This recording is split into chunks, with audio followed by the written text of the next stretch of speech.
Welcome here in Puglia, Italy, in Bari, to the inaugural Creative Economy Forum. We are so glad to have you all here. When I dreamed up this idea over a year ago, I never imagined we would be here in this amazing historic venue, fourth largest opera theater in Italy. All the great names who've been on the stage: Pavarotti, Frank Sinatra, Ray Charles, and so many more part of that history. And now all of you, each and every one of you, is part of that history. The creative economy is a $2 trillion valuation by 2050, according to McKinsey. The creative economy is the jobs of the future. Why? Because you talk to young people, and we have a lot of great young people here today. Thank you so much for coming.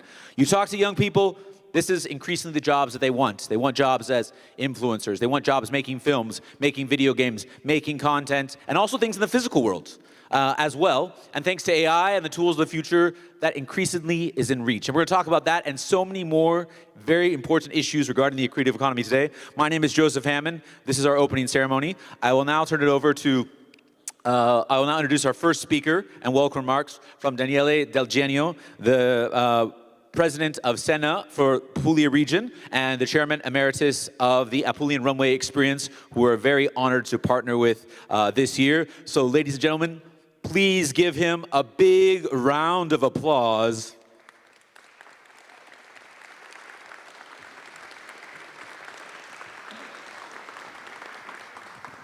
Thank you, Joseph. Thank you. I'm very happy to stay here today. Sorry, my English is not so fluent as Joseph one. So I can just say thank you to everyone for staying here. I really feel a lot of gratitude to each of people that make it happen. And so, sorry, I want to turn also in Italian for Italian people that are here. Grazie a tutti quanti per essere venuti, sono molto contento, sono orgoglioso, felice e pieno di gratitudine per tutte le persone che hanno preso parte all'organizzazione di questo primo evento qui in Puglia, a Bari. La creatività è un elemento umano che ci contraddistingue e ci differenzia da tutti gli altri esseri viventi. Noi abbiamo il compito di valorizzarla e di renderla universale partendo dalla nostra terra. Questo forum, alla sua prima edizione, davvero è un grande onore poterlo ospitare qui, in questa meraviglia storico-culturale del nostro territorio, e auguro a ciascuno un buon lavoro. Oggi si inizia la settimana della moda, la Apulia Runway Experience. Da domani ci saranno le sfilate, gli incontri con gli incontri B2B, ci saranno delle experience che faremo fare ai nostri ospiti stranieri, avremo la possibilità di far conoscere la Puglia anche da altri punti di vista. Buon lavoro e grazie a tutti ancora. Grazie Joseph. E grazie soprattutto ad una persona. Sorry, I want really to say thank you very much, Taiwo.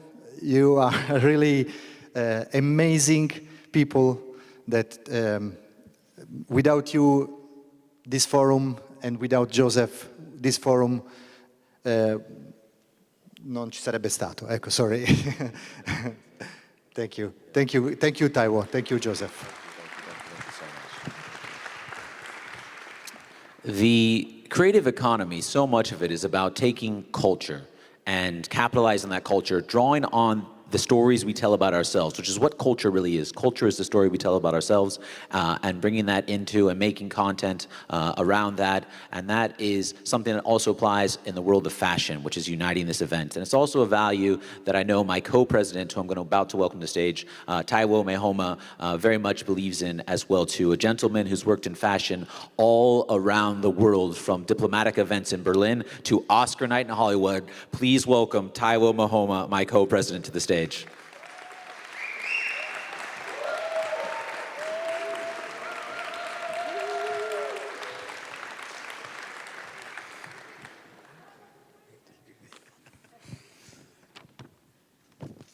Good morning, first of all, and thank you. Thank you all for being here at the very first Creative Economic Forum. Distinguished guests, esteemed partners, ladies and gentlemen, good morning and welcome to the very first Creative Economic Forum. It is with great joy, pride, and profound sense of purpose that I welcome you all to this historic gathering. A meeting of minds, visionaries, and trailblazers who believe in the power of creativity to shape economies, influence cultures, and transform the future. Today is not just the launch of a forum, it is the birth of a movement that recognizes creativity as a force for development, a catalyst for unity, and an instrument for global progress. This forum is born out of the need to bring together thinkers, creators, policymakers, and entrepreneurs from across the world to discuss one central idea: how creativity drives sustainable economic growth in modern times.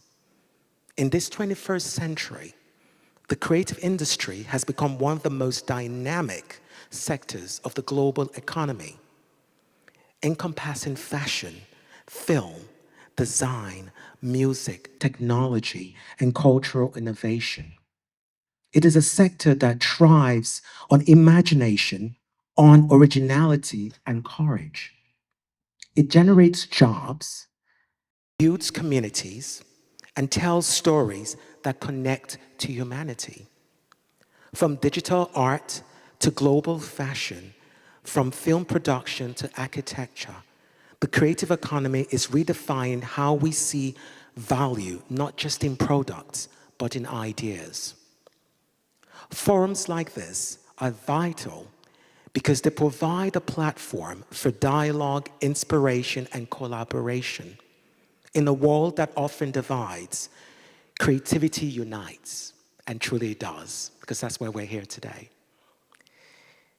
Through creative expression, nations communicate their identity, youth find purpose, and industries discover new pathways for growth. This is why the Creative Economic Forum is so important. It is a space where policy meets person and where culture meets commerce. Today, we're privileged to be joined by by some of the most intelligent and inspiring minds in the world.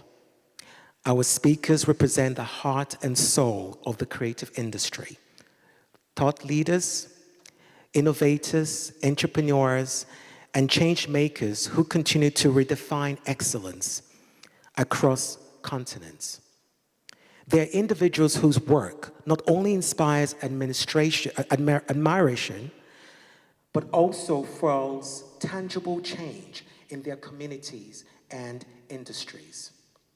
We are deeply honored by the presence and look forward to the insights, discussions, and ideas they will share with us throughout this forum. I also wish to acknowledge our partners here today and collaborators who've made this vision possible, from government institutions to global foundations, and from industry leaders to cultural organizations.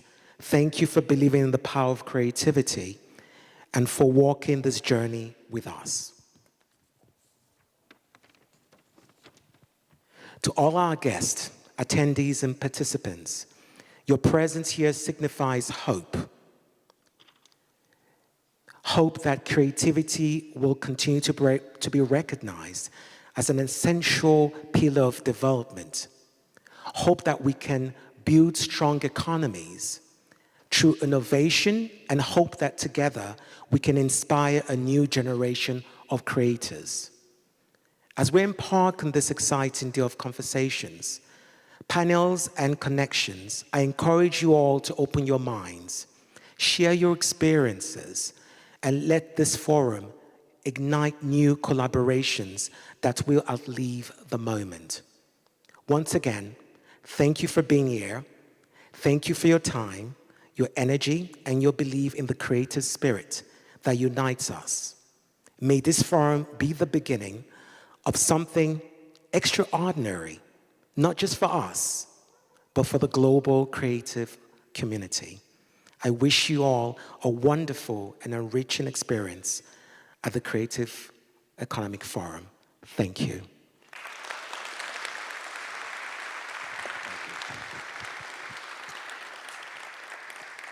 Well, you see why me and Taiwo work so well together, because he speaks slow, deliberate, and British, and I speak very fast and American. Our next speaker is our keynote speaker for the opening ceremony. His Excellency Felipe Buitrago is the former Minister of Culture of Colombia. He is the former ambassador of Colombia to Germany, and he's a former trade negotiator for Colombia on issues related to the creative economy with the United States. And I'm sure the government of Colombia needs all the help it can get these days on negotiating free trade with the United States. Please welcome him to the stage. A gentleman who is wearing orange. The color of the creative economy is the orange economy. Perfect. So good to see you, my friend. Thank you very much, Joseph. Thank you, Taiwo. Congratulations to both of you for putting this together. I know firsthand how challenging it is to put the minds and the resources around to get the people to talk about important things. And we are speaking about something really important. And I want you to think about a story. I guess you all remember the story of the Little Prince and how he's showing a painting to the aviator. And the aviator confuses it with a hat. And the Little Prince is baffled. He's not scared because it's a very scary picture, you know, of a boa constrictor eating an elephant. And the question here is, what are we not seeing? What is not evident to the eyes? What is that we must be preparing for right now? And the bad news is a world is ending. We are used to the world in the way we see it every day. We are used to the world that we have studied from history. We are used to the world that we experience today because of the recent past, especially in economics and politics.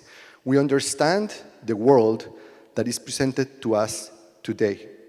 But that world is dying. We have been told that we live in a time of changes. No, no, no. We live in a change of times. And I like to introduce you to the concept of the three-body problem. This is a geophysics, astrophysics phenomena, but it's also popularized by culture in Liu Cixin, work on the three-body problem that is very popular on Netflix. But the importance here is when we are getting towards one big problem, we can adapt. But when we have three large gravitational forces, it's much different because they become unpredictable. And those three big forces today are depopulation.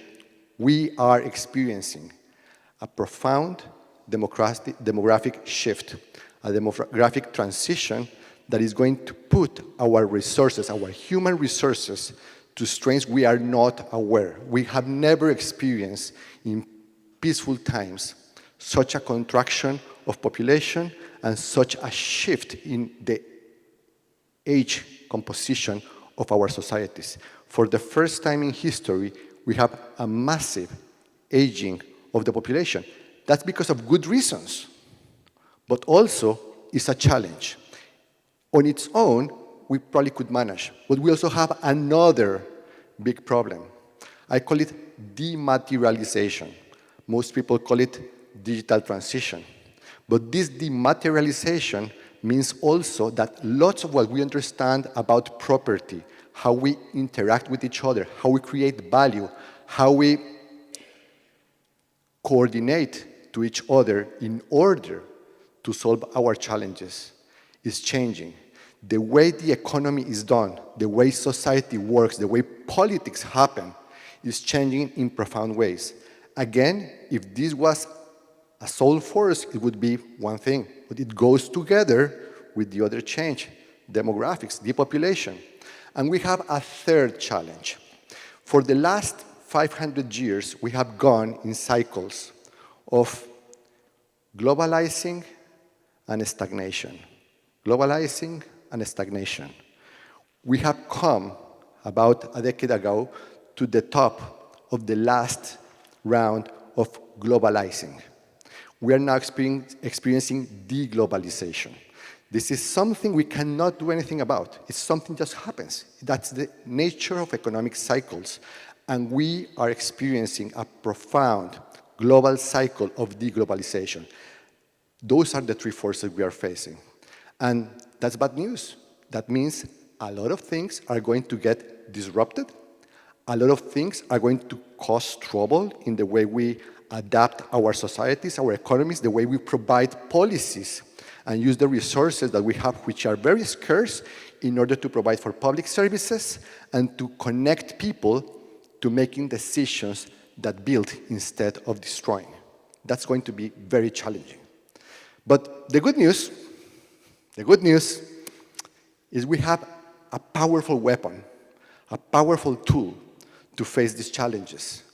Unlike in astrophysics, where either you have the gravitational pull to move around or not, and you depend entirely on material power, we have the power of culture, the power of imagination, our innate ability, as just I said, to tell stories, our innate ability to connect to each other through empathy, through memory, through identity, and build together the responses we need in order to adapt for these changes.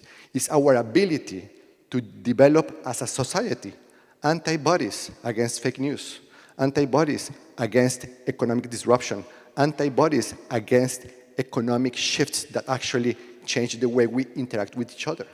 So that power of creative economy, you can call it in the form of fashion, of design, of literature, of crafts, of films, of art crafts, visual arts. I mean, we have a whole set of tools that we can use to build these stories, to resignify what we have, our resources, and to add value to them, to transform them in creative ways, adapt them innovatively in order to transform the world, in order to come from this world that is ending and build a new, much better world for a lot of people. And the invitation here is to use the tools of imagination to make sure that we all understand that we're not going to do this alone. We have to do it collectively. The way we connect to each other is through these stories. When we tell stories, when we share our fashion, when we share our design, when we share our literature, we are not sharing in order to impose an agenda. We are sharing because we signal we share something. When I like music and you like music, we agree rhythm moves us. We agree that something within us is connecting, even if we don't share the musical taste, even if that music sometimes can be uncomfortable to each other. But the moment we understand that our differences are an opportunity to learn from each other, we are actually lowering the barriers of understanding and building bridges of understanding. And when everybody here starts sharing those stories, all these bridges, they intermingle in a beautiful fabric. It's the social fabric that allows us to live in community and to, instead of fearing each other, our natural response to diversity, to actually be curious about each other and constantly and together build a different understanding. So my invitation here is very simple. We are here to talk about the challenges and the opportunities of the creative economy. And the question that the Little Prince would ask to all of you is, do you see a problem with the shape of a hat, or do you see an opportunity of the size of an elephant? Thank you very much. Thank you so much. Excellent.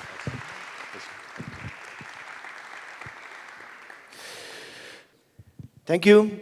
Just a few words to welcome you, all of you, here today. And good morning, distinguished guests, partners, and friends. It's a true honor to welcome you to this edition of the Creative Economy Forum, the first step in a journey that connects us to the rest of the world. Today, we gather in Puglia, a region where creativity, innovation, and above all, tradition truly matter. Here, the richness of our heritage matches our innovation, creating real opportunities that transcend borders and disciplines. For this reason, we are fully committed to inspiring cooperation, bridging local excellence with global creativity, and inviting the world to discover who we are and what together we can become. This event represents not a beginning, but a continuation of a broader story. Over the past few years, we have brought Puglia's creative spirit to international stages, from Chicago to Vancouver, from Melbourne to Seoul and Tokyo. Each experience has strengthened our belief that Puglia's identity can dialogue with the world with true creativity and innovation. Among the protagonists of this story, the fashion sector continues to stand out as one of the cornerstones of Puglia economy, a sector that has transformed the challenge of a global competition into an engine for growth. This transformation has been driven by regional policies and incentives that have fostered technological innovation, process renewal, and design excellence. Through the incentive schemes promoted by the regional administration, local companies have been able to invest in digital manufacturing, sustainable materials, and circular economy models, demonstrating that tradition and innovation are not opposite faces, but two sides of the same coin. In addition, regional administration has gone further than just providing incentives. It has actively accompanied local enterprises to major international fairs and exhibitions, ensuring global visibility and recognition. These initiatives have achieved remarkable success, confirming that quality and identity remain decisive competitive advantages in today's globalized world. These efforts illustrate Puglia's growing presence in international markets, highlighting the effectiveness of the regional internationalization policy and the company's ability to connect local excellence with global networks. As a result, fashion exports are steadily increasing, driven by niche product, innovative design, and a reputation of reliability, creativity, and authenticity. Behind every product, behind every label, lies a vibrant ecosystem, a network of collaboration across borders and sectors, involving the small and medium enterprises, artisans, designers, researchers, and the regional administration. In this context, the regional administration stands as a catalyst for growth, innovation, and internationalization. Through initiatives like the Creative Economy Forum and Apulia Runaway Experience, our goal is to strengthen this creative and industrial fabric, transforming Puglia into a true laboratory of opportunity. We want to create a meeting point where international buyers, creative talents, and local manufacturers can share ideas, develop projects, and shape new forms of collaboration. So today I invite all of you, our international guests, our local partners, and our creative communities to join us on this journey, to explore, to connect, and to be inspired by all that Puglia and its creative community has to offer. Thank you, and once again, welcome Puglia, a region where excellence meets authenticity and where the future of fashion and creativity begins. Thank you.